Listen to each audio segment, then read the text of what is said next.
Sahabat setia Glory yang dikasihi Tuhan, Shalom. Hari ini adalah Rabu 23 April 2025, Rabu dalam Oktav Paskah. Kita akan bersama-sama merenungkan firman Tuhan hari ini yang diambil dari Injil Lukas 24 ayat 13 sampai dengan 35. Mari kita siapkan hati kita. Haleluya, haleluya, haleluya. Inilah hari yang dijadikan Tuhan. Marilah kita bersorak-sorai dan bersukacita karenanya. Haleluya, haleluya, haleluya. Tuhan bersamamu dan bersama rohmu. Inilah Injil suci menurut Lukas, dimuliakanlah Tuhan.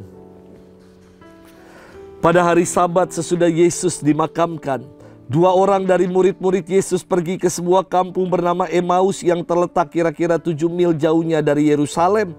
Dan mereka bercakap-cakap tentang segala sesuatu yang telah terjadi. Ketika mereka sedang bercakap-cakap dan bertukar pikiran, datanglah Yesus sendiri mendekati mereka lalu berjalan bersama-sama dengan mereka. Tetapi ada sesuatu yang menghalangi mata mereka sehingga mereka tidak dapat mengenali Dia. Yesus berkata kepada mereka, "Apakah yang kalian percakapkan sementara kamu berjalan?" Maka berhentilah mereka dengan muka muram. Seorang dari mereka namanya Kleopas menjawabnya, "Adakah engkau satu-satunya orang asing di Yerusalem yang tidak tahu apa yang terjadi di situ pada hari-hari belakangan ini?" Katanya kepada mereka, "Apakah itu?" Jawab mereka, "Apa yang terjadi dengan Yesus orang Nazaret? Dia adalah seorang nabi yang berkuasa dalam pekerjaan dan perkataan di hadapan Allah dan di depan seluruh bangsa kami. Tetapi imam-imam kepala dan pemimpin-pemimpin kami telah menyerahkan Dia untuk dihukum mati dan mereka telah menyalibkannya. Padahal kami dahulu mengharapkan bahwa Dialah yang datang untuk membebaskan bangsa Israel. Tetapi sementara itu telah lewat 3 hari sejak semuanya itu terjadi. Dan beberapa perempuan dari kalangan kami telah mengejutkan kami. Pagi-pagi buta mereka telah pergi ke kubur dan tidak menemukan mayatnya. Lalu mereka datang dengan berita bahwa telah melihat kepada mereka malaikat-malaikat yang mengatakan bahwa Yesus hidup. Dan beberapa teman kami telah pergi ke kubur itu dan mendapati bahwa memang benar yang dikatakan perempuan-perempuan itu. Tetapi Yesus sendiri tidak mereka lihat." Lalu Ia berkata kepada mereka, "Hai kamu orang bodoh, betapa lambannya hatimu sehingga kamu tidak percaya akan segala sesuatu yang telah dikatakan para nabi. Bukankah Mesias harus menderita semuanya itu untuk masuk dalam kemuliaannya?" Lalu Ia menjelaskan kepada mereka apa yang tertulis tentang Dia dalam seluruh kitab suci, mulai dari kitab-kitab Musa dan segala kitab nabi-nabi. Sementara itu mereka mendekati kampung yang mereka tuju.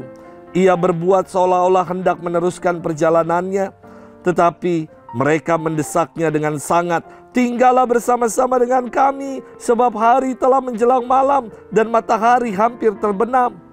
Lalu masuklah Ia untuk tinggal bersama-sama dengan mereka. Waktu duduk makan dengan mereka, Ia mengambil roti, mengucap berkat lalu memecah-mecahkan roti itu dan memberikannya kepada mereka. Ketika itu terbukalah mata mereka dan mereka pun mengenali Dia. Tetapi Yesus lenyap dari tengah-tengah mereka. Kata mereka seorang kepada yang lain, "Bukankah hati kita berkobar-kobar ketika Ia berbicara dengan kita di tengah jalan dan ketika Ia menerangkan kitab suci kepada kita?" Lalu bangunlah mereka dan langsung kembali ke Yerusalem. Di situ mereka mendapati ke-11 murid. Mereka sedang berkumpul bersama teman-teman mereka. Kata mereka kepada kedua murid itu, "Sungguh Tuhan telah bangkit dan telah menampakkan diri kepada Simon." Lalu kedua orang itu pun menceritakan apa yang terjadi di tengah jalan dan bagaimana mereka mengenali Yesus pada waktu Ia memecah-mecahkan roti. Demikianlah sabda Tuhan. Terpujilah Kristus. Sahabat setia Glory yang dikasihi Tuhan, Shalom. Imam butuh imam, bukan hanya sekedar tagline. Namun sungguh saya rasakan imam butuh sahabat, butuh teman seperjalanan.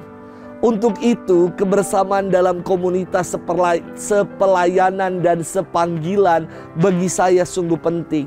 Maka sesibuk apapun pelayanannya, saya selalu berjuang untuk memberi waktu dalam kebersamaan dengan komunitas. Entah kami makan pagi bersama, makan siang bersama, makan malam bersama, itu mau saya upayakan. Karena imam butuh imam. Sahabat setia Gowor yang dikasihi Tuhan, firman hari ini berkisah tentang perjalanan dua orang murid Yesus menuju ke Emmaus yang menjadi kampung halaman mereka.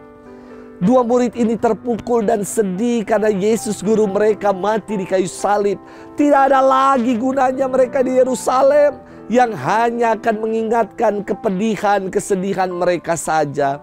Maka mereka memutuskan untuk pulang kampung mudik, dan dalam perjalanan menuju ke Emmaus, Yesus menampakkan diri kepada mereka sambil menjelaskan kitab suci bahwa Mesias harus menderita untuk masuk dalam kemuliaan. Anehnya, mereka dikatakan tidak mengenali Yesus karena mata mereka terhalang oleh kekecewaan dan kesedihan. Mereka baru mengenali bahwa Yesuslah yang berjalan bersama dengan mereka ketika Yesus memecah-mecahkan roti, mengucap berkat atas roti itu dan membagikannya. Namun ketika mereka mengenali itulah Yesus, Yesus telah lenyap dari hadapan mereka. Sahabat setia Gowor yang dikasihi Tuhan, kesedihan, krisis dan kekecewaan dalam hidup dapat menghalangi kita untuk melihat Tuhan. Ingatlah bahwa Tuhan tidak pernah meninggalkan kita. Kita nggak dibiarkan berjalan sendiri. Ia selalu menyertai dan menjadi sahabat, juga teman seperjalanan dalam pesiaran hidup kita. Maukah kita membuka hati untuk merasakan hadirat Tuhan, merasakan penyertaan Tuhan dalam hidup kita? Selamat bermenung. Tuhan memberkati kita selalu, Bapa dan Putra dan Roh Kudus. Amin.